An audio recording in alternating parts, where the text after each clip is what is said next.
Kenapa kita perlu backstreet? Kenapa kita perlu menutupi status kita berdua gitu? Ada alasan-alasan yang bisa diterima, ada yang tidak. Mau makan di mana? Ya terserah. Lah, terserahmu di mana? Menurutmu ya, tadi kan kita bahas dari kasus yang mau sampai tadi. Menurutmu kalau cewek mutusin cowok karena tidak tegas, karena nggak bisa milih tempat makan, itu adalah alasan satu-satunya atau enggak? Ini pertanyaannya sama seperti ada cewek mutusin gara-gara kamu terlalu baik buat aku sih. Iya, benar. Hubungan yang normal saja, ketika putus sakit dong. Betul. Nah, sekarang backstreet. Kita hubungan ya nggak sama seperti hubungan yang normal. Betul. Terus putus sakitnya double dong.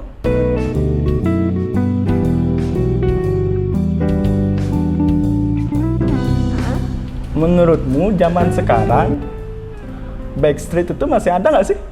Aduh, udah lama banget ya nggak denger kata-kata backstreet itu. Tapi kalau dulu kan backstreet itu, menurutmu gimana kalau backstreet zaman-zaman dulu kita? Nah, ini ada beberapa pengertian backstreet Ya, sih. benar. Tapi kalau menurutku menurutku backstreet itu yang ini awam sih kan. Aku nggak tahu soal masalah. Tapi yang aku tahu yang di sinetron juga seperti itu kan. Bisa-bisanya Pak sinetron. Ada pasangan, orang tuanya nggak setuju. Oke. Terus dia hubungan sama diam-diam. Itu backstreet kan? Iya, berarti ini sinetron Indosiar. Iya. Apa sinetron SCTV? RCTI. RCTI. Ngomongin gini orang deh. Oh iya, tit. Dikat ya. Oke, iya biasanya sih kalau kita zaman dulu tuh kan taunya backstreet itu jalan belakang gitu ya, hubungan yang diam-diam gak ditauin sama orang-orang. Iya, dari sisi pengertiannya juga kan. Dulu-dulu yang kita tahu kayak gitu, tapi sekarang kan ada yang namanya dunia baru nih, ada yang namanya sosial media. Nah di situ juga ada yang bisa kita sebut dengan tidak mempublikasikan pasangan di sosial media. Itu juga bisa kita kategorisasikan sebagai backstreet zaman sekarang. Neo backstreetisasi. Jadi backstreetnya udah mulai bergeser maknanya gitu. Nah jadi yang kamu maksud sekarang ini apakah backstreet ketika kita tidak diketahui oleh siapapun, sampai orang tua, sampai keluarga bahwa kita punya pacar, atau yang memang di sosmed aja nggak publish gitu? Tapi teman-teman tahu? Iya. Kamu yang kamu maksud yang mana nih? Yang mau kita bahas yang mana nih? Oh itu ada dua. Yang sekarang yang lagi hype yang mana? Yang lagi hype itu yang kedua. Tidak dipublikasi di sosial media. Banyak yang bilang kayak kayak backstreet ya, atau kayak kok nggak go public gitu biasa bahasanya. Tapi yang tahu siapa aja dong? Tapi di luar di luar sosmed ya mereka tetap pacaran, kayak tetap pergi kemana-mana tuh bareng, cuman nggak dipublish aja di sosial media. Jadi yang tidak tahu adalah teman sosial media. Nah kalau yang lagi satu yang lebih tradisional lagi, ini betul-betul kita tidak mengungkapkan ke siapapun bahwa kita punya pacar. Kita menutupi kita punya pacar. Itu menurutmu masih ada? Yang pertama nih yang tradisional. Masih ada karena beberapa alasan tertentu gitu. Apalagi di Bali ya yang paling sering itu karena kasta, Nyentano, apa lagi? Kayak gitu-gitu. Terus kayak Padegelahang kayak gitu-gitu. Itu juga jadi salah satu. Status sosial kayak gitu. Terus juga apa ya, keadaan yang lain mungkin. Ya banyak faktor lah. Banyak faktor, betul. Terus yang lagi satu ya emang nggak dipublis ke sosial media kan itu kan. Yang satu lagi adalah ketika kita backstreet tapi hanya di sosial media aja. Kalau di luar kita tetap pergi-pergi, tapi di sosmed kita menampakkan diri seolah tidak punya pacar, tidak dipublish pacarnya gitu. Yang menurutmu yang lebih danger yang mana sih? Maksudnya yang lebih membuat ada sesuatu problem masalah di hubungan tuh yang mana? Oke, keduanya sih sama-sama danger ya menurutku. Karena keduanya bisa jadi potensi masalah. Gitu. Cuman yang lebih luas lingkupnya berarti yang tradisional itu tadi, ketika kita menutupi status bahwa kita sudah punya pasangan. Nah itu kan lebih luas lingkupnya, tidak hanya di sosmed saja, tapi orang-orang di real life-nya dia pun nggak tahu, keluarga nggak tahu dia punya pacar, temen nggak tahu dia punya pacar, kayak gitu. Jadi dampaknya yang tadi juga kekerasan dan sebagainya kan? Dampaknya bisa merentet jadi ke sana kan? Bisa jadi kayak gitu. Dan masalah yang ditimbulkan juga nanti banyak banget gitu, bisa terjadi perselingkuhan karena sering banget kan, karena dia nggak tahu kan? Iya, banyak yang seperti itu kan yang kita sering dengar. Jadi kayak ada nih sebuah pasangan suami istri. Nah si suami ini menutupi di real life-nya bahwa dia sudah punya istri, sudah punya anak, dan dia menjalin hubungan lagi sama orang. yang biasanya disebut dengan perebut laki orang atau pelakor gitu ya. Nah, pelakor ini nggak tahu nih statusnya bahwa si pacarnya ini sudah punya anak, punya istri ternyata gitu. Itu salah satu dampaknya. Kayak yang di It Is My Dream kan apa sih? It's my dream, not hers. Oh itu iya. layangan pegat. Oh, layangan pegat. Oke. Ya kan pegat. Kalau pegat kan kita bisa sambung lagi gitu ya. Nggak, cuman di layangan pegat ini bedanya si selingkuhannya tahu bahwa pacarnya ini udah punya anak, punya istri gitu. Jadi nggak bisa dikatakan backstreet. Oh itu nggak backstreet namanya? Nggak. Oh iya. Yang backstreet itu justru si Mas Aris, si laki-lakinya ini sama selingkuhannya. Tapi akhirnya ketahuan sama istrinya gitu. Jadi kita akan bedah film dulu sekarang itu. Bedah film layangan pegat. Ya. Terus gitu. Miss, kan tuh tadi yang sama-sama danger lah istilahnya kan. Iya, bisa sama-sama terus ada dampaknya. Di sisi ceweknya sendiri, apakah nyaman nggak sih kalau hubungan kayak gitu tuh? Kalau menurutmu ya, kalau amit-amit kan?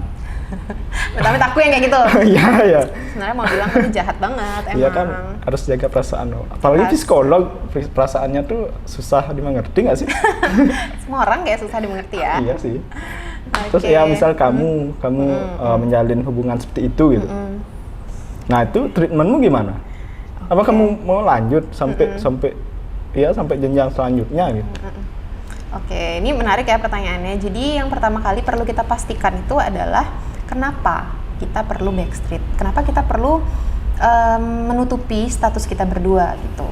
Ada alasan-alasan yang bisa diterima, ada yang tidak. Misalnya yang bisa diterima itu, kita backstreet dulu ya selama beberapa saat karena orang tuaku lagi ada masalah. Jadi dia akan merasa ketika aku punya pacar nanti studiku akan terganggu dan sebagainya, atau mungkin lebih takut diprotektifin atau sebagainya, atau mungkin lebih terkait ke masalah dia sendiri. Aku belum nyaman nih untuk publish karena kita baru pacaran, misalnya seperti itu. Takutnya nanti kita putus padahal kita udah umbar-umbar nggak enak gitu, misalnya seperti itu masih bisa diterima. Dan alasan yang tidak bisa diterima ya yang nggak masuk akal, misalnya kita backstreet dulu ya soalnya kita kan beda kasta, nanti aku diomongin sama tetangga kayak gitu. Ini maksudnya itu udah tahu kita udah tahu nggak bisa, itu dipaksa itu. Apakah sehat sih? Nah betul, apapun yang nggak dipaksa itu kan nggak bagus ya, kayak gitu. Jadi yang pertama kita tahu dulu nih kenapa kita harus backstreet. Apakah bisa diterima alasannya atau tidak? Misalnya udah bisa nih diterima, alasannya cukup bisa dipahami gitu. Kita tanya lagi ke pasangan kita, sampai kapan mau backstreet? Jadi harus ada jangka waktunya. Kalau terus-menerus kan pasti kita pertanyakan, loh ngapain kita terus-terusan backstreet gitu. Berarti maksudnya kalau misalnya ada cewek yang mau putus hanya karena gara-gara itu, berarti itu alasannya berarti. Maksudnya digantung kan? Iya, karena terus-menerus ditutupi. Yang namanya manusia tuh punya kebutuhan untuk diakui, untuk dipublish gitulah. Nah di situ ketika dia tidak terpenuhi, tidak diakui oleh pasangannya, lama-lama itu akan menyakiti dirinya dan akhirnya ya membuat dia keberatan menjalani hubungan. Kalau misalnya ada kasus seperti ini ya, si cewek dan si cowok, ini beda status, istilahnya beda status itu. Si ceweknya statusnya lebih tinggi, itulah status sosial ekonomi ini ya maksudnya? Ya. Nah, terus kan backstreet nih. Si cowok nih dia nggak, maksudnya dia nggak jahat kok, maksudnya dia mau backstreet tuh karena dia belum mampu itulah istilahnya kan. Dia mau diam gitu. Itu udah lama nih proses berjalan, terus si cewek mungkin yang kayak dari kamu bilang kan, dia udah lama digantung dan sebagainya, itu putus. Jadi yang menyesal siapa sekarang? Maksudnya si ceweknya menyesal ya sih kalau menurutmu, kalau pendapatmu sendiri kalau seperti itu? Aman-aman aja kok sebenarnya hubungannya, cuma gara-gara itu status sosial dan backstreet tadi. Nggak bisa aku prediksi ya karena nggak tahu kasus realnya seperti apa, jadi aku belum bisa prediksi siapa yang kira-kira akan menyesal. Tapi ketika misalnya ya seperti yang aku sampaikan tadi, di backstreet maksudnya tidak diakui, ditutupi selama jangka waktu yang sangat panjang, apalagi kita nggak tahu sampai kapan kita mau backstreet, itu memberatkan hati kita sebenarnya dalam menjalani hubungan. Dari si cewek? Betul, kayak gitu. Karena seperti yang aku bilang tadi, memang manusia itu butuh pengakuan. Jadi ketika dia tidak diakui, dia ditutupin terus, itu akan membuat dia nggak nyaman, terus berulang-ulang tidak nyaman terus, lama-lama udah deh mending nggak usah. Kecuali di awal sudah ada kesepakatan, kita backstreet dulu ya sampai aku misalnya laki-laki ya, sampai aku dapat kerja, atau misalnya sampai aku berhasil nabung untuk beli rumah, atau misalnya sampai aku berhasil mapan jadi bisa minta kamu ke rumah untuk melamar, misalnya gitu. Kalau misalnya seperti itu lama dong prosesnya. Nah, itu kita sepakatin dulu. Misalnya cewek nanya nih, terus kapan dong deadline-nya gitu. Kan pasti kan nanya kan. Aku nggak nyalahin si cewek sih. Setahun, 2 tahun. Dia paling lambat 2 tahun deh gitu misalnya. Oke, sampai akhirnya di 2 tahun ternyata kayak gitu. Nah, misalnya, diomongin lagi dulu. Misalnya 2 tahun. Tes pandemi langsung kan. Makin susah. Nggak dapat kerja.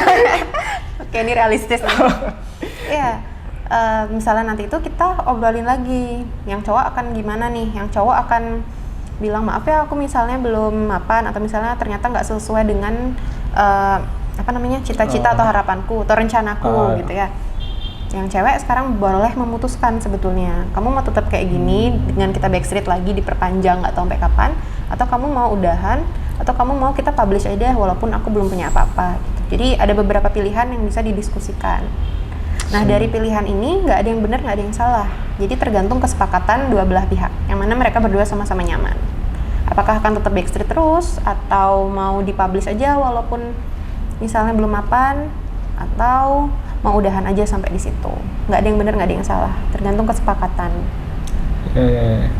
Gitu. Tapi kalau misalnya seperti itu kasusnya yang tadi, kasihan juga si cowok ya. Maksudnya ya udah berjuang nih, putus di tengah jalan.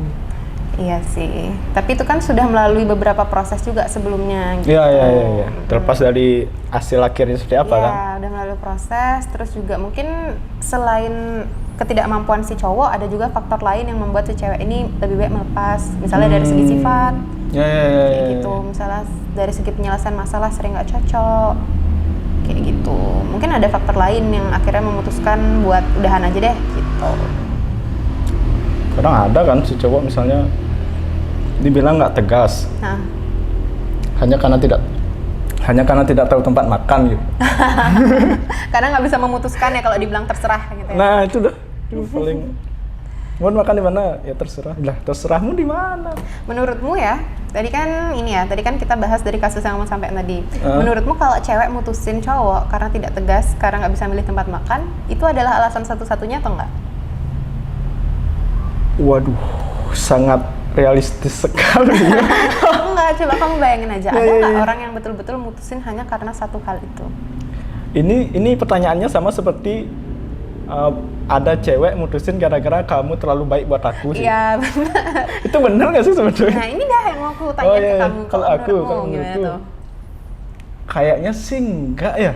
Karena cewek itu punya banyak sekali pemikiran yang out of the box. Maksudnya cowok tuh nggak tahu pemikiran cewek itu seperti apa kan.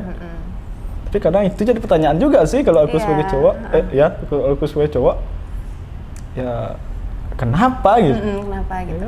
Biasanya itu tuh hanya adalah kayak covernya, kayak selimutnya aja dari alasan-alasan yang ada di baliknya gitu loh. Nah, menurutmu nih, kenapa nggak langsung aja bilang masalah ya jangan cover gitu? Langsung aja bilang kan? Bisa aja sih seperti itu, cuman mungkin ada beberapa orang yang merasa aduh berat nih, takut menyakiti hatinya, atau yang kedua kayak mungkin merasa aduh kayaknya nggak masuk akal nih alasanku, tapi biar masuk akal ditutupin aja sama yang lain. Atau misalnya juga kayak merasa jangan dia dikasih tahu alasan sebenarnya, nanti dia malah jadi sakit hati atau minder dan dia nggak pede lagi sama dirinya, kayak gitu. Aku pernah nih, aku intermezzo dikit ya aja. Pernah ada salah satu klienku itu mutusin gebetannya. Ini masih gebetan sih, bukan pacaran. Nggak putus dong. Oh iya, apa ya? Menyudahi kontaknya sama gebetan itu karena dia bau badan. Gitu. Gitu. Nah, itu sebetulnya Tar dulu sebelum lanjut. Yang bau badan siapa? Yang laki-laki. Bau badan. Berarti dia nggak ngomong dulu? Dia nggak bilang, dia cuma bilang ke aku aja. Dia nggak bilang ke gebetannya itu bahwa alasan yang mutusin adalah karena bau badan. Ya, terus coba lanjut dulu. Dia itu bilang alasannya adalah mau fokus apa waktu itu ya? Fokus kerja atau fokus kuliah kayak gitu. Lu kasihan yang cowok dong. Nah kalau dari perspektifmu kasihan yang cowok, tapi dari perspektif si cewek ini lebih kasihan kalau bilang karena bau badan gitu. Oh. Tapi menurutku lebih baik dia bilang dong. Nah itu pemikiran cowok sama cewek itu beda, makanya butuh apa nih buat kita menyelaraskan pikiran yang beda? Iya komunikasi Betul, sih. gitu. Jadi yang penting itu sebenarnya komunikasi. Gimana mau komunikasi? Tadi covernya nggak jelas gitu kan? Nah itu adalah contoh yang harusnya kita nggak ikutin ya. Oh, gitu. Oke. Aku cuma menjelaskan bahwa kebanyakan orang kayak gitu, covering up sesuatu supaya nyaman aja didengar, padahal di bawahnya ada alasan lain. Tapi kembali lagi sih ke pilihan masing-masing orang. Iya. Gitu. Nah ini after Backstreet nih ya. Tadi setelah Backstreet ada masalah terus putus. Iya. Afternya, cara kita kan ini ya, hubungan yang normal saja, ketika putus sakit dong. Betul. Nah, sekarang Backstreet, kita hubungan ya nggak sama seperti hubungan yang normal. Betul. Terus putus sakitnya double dong, triple bahkan triple kill. Triple kill. Kenapa kira-kira bisa triple kill? Apalagi yang jadi faktor bikin sakit? Kalau aku ya, kalau aku berada di posisi itu. Curhat. Enggak dong. Takut ketahuan publik ya Mas? Ya kalau aku misalnya berada di posisi itu, aku merasa aku belum mampu. Belum mampu. Misalnya aku Backstreet karena aku mau nunjukin sesuatu gitu. Aku belum mampu nunjukin sesuatu itu. Belum berhasil mencapai itu ya. Udah dipotong gitu. Iya, kan sakitnya kan? Iya sih. Kan? Bisa jadi seperti itu jadinya. Nah kembali lagi sebetulnya ke pengakuan itu tadi. Kamu sendiri setelah diputusin karena Backstreet kan merasa tidak diakui atas usahamu selama ini. Gitu. Iya sih. Nah itu jadi memang semuanya itu adalah karena pengakuan gitu loh. Berarti gitu. Jadi sebetulnya Backstreet itu berisiko kan? Benar, Backstreet itu berisiko. Makanya tuh tadi harus penting yang dipastiin dulu adalah kenapa kita harus Backstreet, yang kedua sampai kapan gitu. Dan harus sudah ngomongin resikonya. Misalnya di tengah-tengah nih belum nyampe garis finish atau targetnya udah diputusin, ya harus sama-sama siap kayak gitu. Berarti hubungan yang Backstreet itu sama kayak pekerjaan yang bertegangan tinggi ya? Perlu SOP, perlu K3 gitu kan? Benar-benar perlu prepare semuanya. Biar nggak, ya kalau di tengah jalan tuh shocknya tuh kan berat kan? Iya, itu akan lebih memberatkan kita dalam melepas akhirnya nanti. Jadi merasa bahwa, wah diriku kok kayaknya nggak cukup mampu, nggak cukup baik untuk dia, terus kok diriku sampai seperti ini udah berjuang tapi tidak dihargai, tidak diakui gitu. Nah itu tadi sih sebetulnya dasarnya adalah pengakuan. Gitu. Jadi sebetulnya emang di hubungan walaupun banyak orang bilang aku nggak butuh pengakuan kok gitu, tapi kita punya nih kebutuhan untuk diakui, untuk diapresiasi. Dan ketika kita nggak dapat itu, ya sakit gitu. Makanya itu tadi harus dipikirin baik-baik kalau mau Backstreet. Harus dipikirin baik-baik kalau mau Backstreet. Harus dikomunikasikan. Kata-kata yang bagus. Harus dikomunikasikan dulu. Siap nggak dengan resikonya? Siap nggak dengan dampak-dampaknya? Terus kalau ketahuan misalnya gimana gitu? Tanpa sengaja nih tiba-tiba ketahuan. Belum nyampe sana pikiran juga kalau ketahuan. Ya misalnya ketahuan gimana? Kita mau bilang apa nih? Mau kompak bilang bahwa kita cuma teman atau mau kompak bilang ya kita pacaran gitu kan? Itu juga harus dipikirin gitu. Nah, kalau misalnya gini ya, ini ada kasus ya. Orang tua sudah tahu nih, kita punya hubungan gitu. Kan nggak direstui nih. Tapi tetap ngejalanin, itu Backstreet nggak namanya juga? Iya. Oh iya, Backstreet tradisional tadi ya? Tergantung sih, kalau orang tuamu taunya kalian berdua udah putus, tapi kalian tetap jalan di belakang, iya itu Backstreet. Tapi kalau kalian tetap jalan, orang tua kalian udah ngelarang, dan mereka tetap tahu kalian pacaran, itu namanya mengabaikan kata orang tua gitu. Gitu. Jadi bisa dibilang Backstreet atau tidak adalah dari pengetahuan orang tua tuh apa, kita masih jalan apa udah putus. Kalau ditahu ini udah putus padahal kita masih jalan, namanya apa? Namanya Backstreet. Ya Backstreet. Namanya Backstreet ketika kita bilangnya sih udah putus padahal kita masih jalan tuh Backstreet. Backstreet Diam-diam gitu. Tapi kalau kita udah dikasih tahu bahwa nggak boleh, tapi kita tetap jalan. Orang tua udah ngingetin tiap hari, jangan pergi sama dia, jangan sama dia. Itu namanya pengabaikan. Gitu. Bengkung ya? Bengkung, betul sekali kayak kamu. Enggak lah, aku enggak. Kayak gitu. Oke. Namanya bengkung. Dinamika hubungan itu ya, kalau ngomongin tentang hubungan nggak ada habisnya kayaknya. Soalnya random banget kan, maksudnya nggak di luar ekspektasi yang kayak gitu kan. Nah, ini kan kita udah ngobrolin yang berat-berat, Nat. Masalah hubungan, masalah backstreet kan. Nah, aku kan nggak tahu kamu kayak gimana. Ntar kamu ada apa nih? Apa namanya? Pikiran yang oh ya aku kayak gitu itu ntar kan. Kita sudahi aja dulu. Oke, baik. Masalah percintaan itu kita Oke. Nanti kita bahas kalau kamu udah punya pacar lagi. Kamu dong. Siapa tahu kamu datang ke aku, Nat, aku mau curhat. Nat, aku galau, no. Boleh. di luar frame ya. Oh, di luar frame. Oke. Out of record. Oke. Nah. Kita sekarang di luar konteks percintaan lah. Oke, kita keluar dari segala percintaan. Kita udah sama-sama udah under 20 kan? Under 20 apa under 30 nih? malah teman aku kayak 30. Iya. Wah, kita cut aja. Langsung di cut dong. Di luar konteks kita kan orang yang ya istilahnya butuh suatu pekerjaan kan. Dalam level hidup kita yang sekarang kan tidak melulu tentang cinta kan. Betul sekali. Ini lagi zaman-zaman quarter life crisis. Nah, itu masalah finansial dan lain sebagainya. Betul. Ini kita masuk ke pekerjaan. Waduh. Tapi bukan kita nyari pekerjaan orang kan. Nggak bisa. Jadi gini. Aku sebenarnya punya keresahan ini dari dulu banget.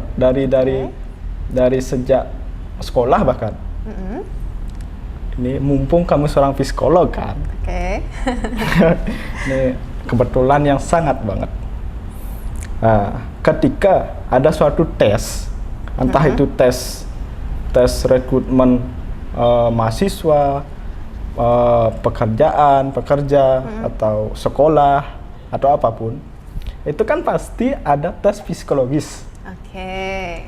Psikotes ya. Ya, psikotes ya.